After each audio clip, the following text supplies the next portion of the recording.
చలికాలంలో కంటికి సంబంధించి బాధించే సమస్యల్లో కళ్ళు దురద, కళ్ళు మంట లేదంటే కంట్లోంచి నీరు కారటం వంటి సింప్టమ్స్ చాలా ఎక్కువగా ఉంటాయి.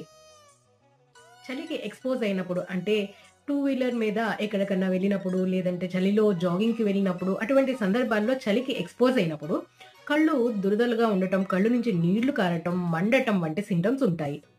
కొంతమంది ఈ సింప్టమ్స్ నుంచి తొందరగానే రిలీఫ్ పొందుతారు కానీ కొంతమందిలో ఇది కంటిన్యూస్‌గా బాధిస్తూ ఉంటుంది. అటువంటి వారికి హోమియోలో చక్కటి రెమెడీ ఉంది. అదే ఇఫ్రేషియా.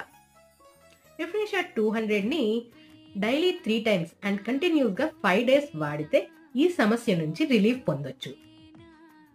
అయితే దీని డోసేస్ వాడుకునే విధానం తెలుసుకోవాలి అంటే కింద టైటిల్ కింద ప్లే బటన్ ఉంటుంది. దాన్ని క్లిక్ చేస్తే ఇఫ్రేషియా ఏ విధంగా వాడుకోవాలి అనే డీటెయిల్డ్ వీడియో ఉంటుంది.